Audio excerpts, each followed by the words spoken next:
Here is your host, Michael Rivero. And aloha, America. Welcome back to our show here. We're talking about the situation over in Iran where Israel and the United States needs some kind of a provocation or an event or an incident that they can blame on Iran and say, oh, those dastardly Japanese the Iranians attacking Pearl Harbor or whatever. And we know that these things are started by hoaxes and by fraud. We know that there were no torpedoes in the Gulf of Tonkin. President Johnson lied to you about that. There was no Spanish mine in Havana Harbor. The main exploded from a design flaw. They put a coal-burning stove on the other side of a wall from an ammunition magazine on an iron ship. And the heat from the stove simply touched off powder in the ammunition magazine. Bad design situation there. We know that the attack here on Pearl Harbor was not a surprise. Documents released declassified in 1994 confirm that. President Roosevelt spent an entire year goading the Japanese into an attack that he could use to take the U.S. to war. All war is based on deception. That's how these things get done. Now, as I said before, Israel has a long history of staging false flag attacks and blaming a third party to trick the U.S. into war on its enemies. When Israel attacked the USS Liberty, before it came out that it was Israel doing the attack, Israel was telling the U.S. government, oh, the Egyptians are doing that. You go kill them. And there was a nuclear-armed strike in the air on the way to Cairo when the USS Liberty finally got a message out that they were being attacked by Israel. And then everybody backed off and said, oh, bad weather, couldn't see, simple accident. Anybody who says otherwise is an anti-Semite. I suspect the USS Cole may have been another attempt at exactly the same thing. And by the way, it was that discussion that got me banned from Free Republic for life, which is okay. I got my own website. We know that the only people actually arrested on the ground near the World Trade Towers on 9/11 turned out to be Mossad agents, the famous or infamous dancing Israelis. Back in the 1950s, there was a situation where Israeli agents were attacking, blowing up, bombing American and British assets inside Egypt and leaving evidence to frame Egyptians. It's called the Lavon Affair. You can look that up on Google if you want. The bombing of the King David Hotel was carried out by Israelis masquerading as Arabs. This is how they operate. All Israel needs to do with all of that military hardware floating around the Straits of Hormuz, it's a very narrow area, and the U.S. is telling Iran, don't you dare think about closing it down, which is kind of like Iran sailing into the Gulf of Mexico and telling the U.S. what to do. That's how completely outrageous this whole situation is. But with all those ships around in the Gulf, in the Straits of Hormuz, all Israel needs to do is get a silkworm missile from China. They're all over the world. They're available on the underground arms trade. Get a silkworm missile, which Iran is known to have, paint it with Iranian markings, and blow up an American ship. And then stand there and go, they did it. Go hurt them. Hurt them. They're the bad people. Because that's what Israel does. According to Viktor Ostrovsky, ex-Mossad agent, Israel smuggled a radio transmitter into Libya and started broadcasting messages pretending to be Muammar Gaddafi's command channel, ordering his terrorists, of which there were none, to go out and commit atrocities around the world, which is what tricked Ronald Reagan into bombing Tripoli and killing Gaddafi's daughter. By way of deception, thou shalt do war. That's the motto of the Mossad. Israel is too small to carry out a confrontational, broad-based war. They don't want to risk their own children in wars. Better to send the Americans to go kill our enemies, whether it's Iraq, Afghanistan, Iran, Libya, anywhere. That's what's going on. Israel wants this war. I don't want this war. You don't want this war. But Israel wants this war, and because Israel wants that war, the U.S. government obediently wants that war, and the corporate media, equally obeisant to Israel, wants the war. And anybody who's opposed to the war is the enemy of the state. And that's Ron Paul right now, and everybody supports him. Russia has come out saying basically they understand Israel is pushing the U.S. towards an Iran war. They know what's going on. They're not dumb over there. MSNBC, Chris Matthews hardball is talking about how it's Israel trying to get the U.S. into a war with Iran. Everybody knows that's what's going on. And nobody has the courage to stand up and say, this is really a stupid idea. Russia has come out today and said an attack on Iran by the United States of America will be seen as a direct threat on Russia itself. Remember the Kennedy Doctrine? Russia is now doing it back to the United States. If we attack Iran, Russia will see it as a direct military threat by the United States against Russia.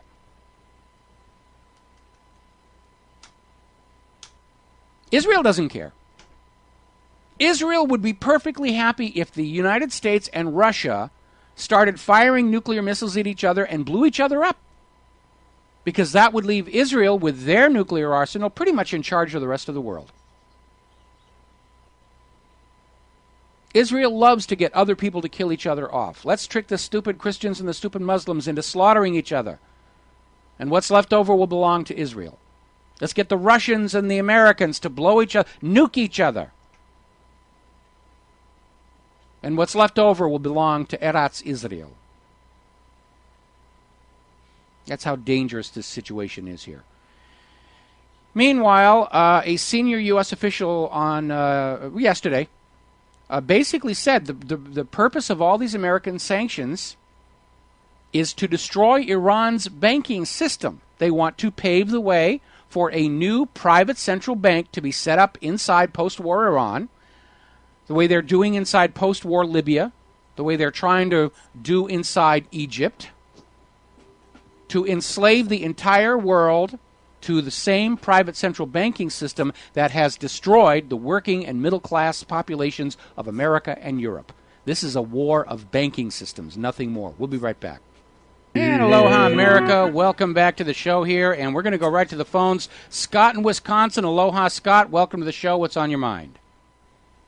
Hey, Brother Mike. How you doing on this Friday night? Well, I'm doing pretty good. Thank goodness it's Friday, right? I know. Hey, Michael, you're hitting the nail right on the head. I couldn't agree with you anymore. I got a couple things to address with you real quick. We got military officials said that the U.S. Carl Vinson arrived in Arabian Sea on Monday to replace the outgoing U.S. John Stennis carrier group. Well, there's a qualifier there. There's a qualifier there because they're not saying when the Stennis is going to leave. They're saying it's supposed to. It's scheduled to depart. Right. But they're not actually saying when it's going. Yeah. That's correct, Michael. You're exactly right there. And I got another one. Here's another one. The U.S. Abraham Lincoln concluded its port visit to Ceylon on Tuesday, begins its neighboring Arabian Sea. So, Michael, the scene is getting set. You know, you got at least 2 aircraft carriers right now. You got the Lincoln on its way.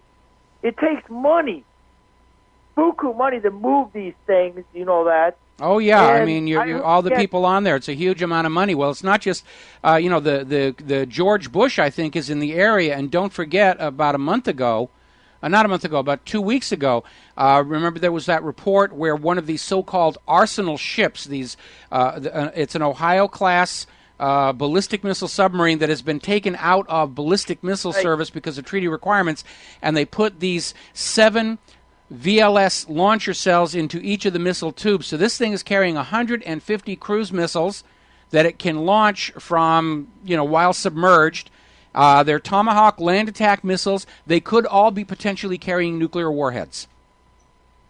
And that's on its way. Right, Mike, that's right. You can't rule that out there, brother. I also heard they're getting troops down on the bottom of Africa, too. They're getting a bunch of troops down there. So the scene is getting set, and I couldn't agree with you even anymore, Michael, about this surprise deceiving attack to get this thing rolling, But I will say this. I think the main thing that can really drive the nail through the coffin is with the Hormuz.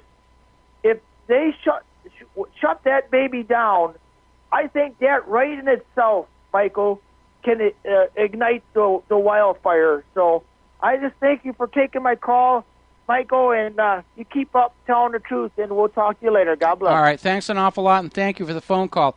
We know that some 9,000 to 10,000 Americans, including military hardware and additional missiles to make up for the ones Israel sold to China, have arrived in Israel and are scheduled to stay there until the end of the year, which absolutely invalidates the claim this is just for a military exercise.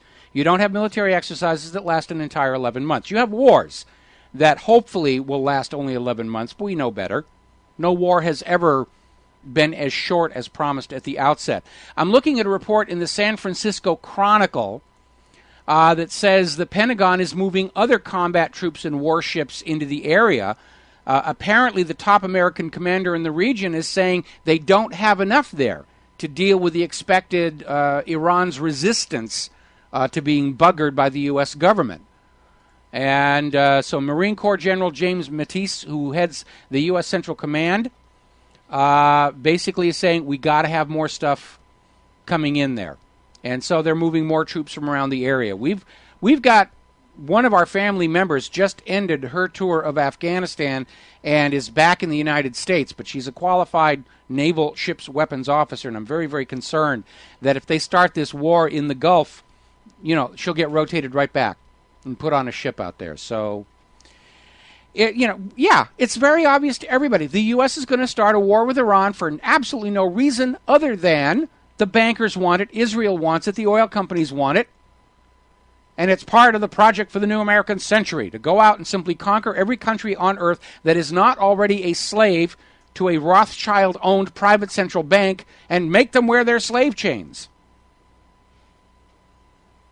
That's what this is all about. Look at every single country the United States government has attacked, and they are all nations that tried to have state banks and value-based currencies.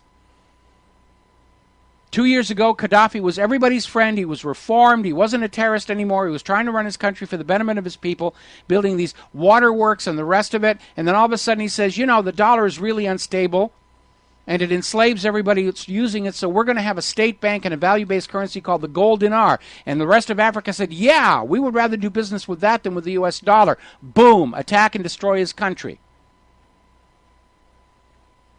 This clash of civilizations you keep hearing these money junkies talking about is a war between banking systems. Between the kind of banking system the United States had when it was founded in 1779 versus privately owned central banking systems, which is the very banking system we fought the revolution to be free of and then got sold back into the slavery of by Congress and President in 1913. Your children are going to be blown to bloody bits to force other countries to accept private central banking. That's what this war is all about. That's what the project for the new American century is all about. To bring the entire world under the dominion of a giant fascistic private central bank. That is what the New World Order is all about. Permanent global fascism. And it is not designed to make the world better for you and I. It's not designed to save the world from global warming. It's not designed to make us all healthier. It is all about the very few having all the money and leaving all the debt and labor onto the rest of the planet. Every time I hear the phrase global government, I'm reminded that's what Alexander the Great wanted. That's what Napoleon wanted. That's what Hitler wanted. That's what the Roman Caesars wanted. And it's a lot of fun if you're at the top of that global government. And for everybody else, it sucks. So now's the time to decide what kind of a world you want to leave to your children. Do you want them to inherit a world where no matter how hard they work and how much they sacrifice, they can never get out of debt? Because by design, the economic system increases debt faster than it increases the money supply with which to pay that debt. Is that the kind of world you want your kids to be living in? And if the answer is yes, well, then go over and watch American Idol. But if the answer is no, we are at the very last possibility of stopping this madness without resorting to violence. And you got to get involved. Please do not just sit in front of your computer and read your computer and listen to my show and nod in agreement and say to each other, yeah, he's right. And yes, we all know Ron Paul's a wonderful guy. Now is the time to get out there. Go talk to people who don't listen to my show or watch my show or get their news from the internet. Go out and find those poor, brainwashed people still plugged into the matrix and unplug them. You have to do it. We're going to take a break for commercials. We'll be back with the last segment of our show today after these words from our sponsors.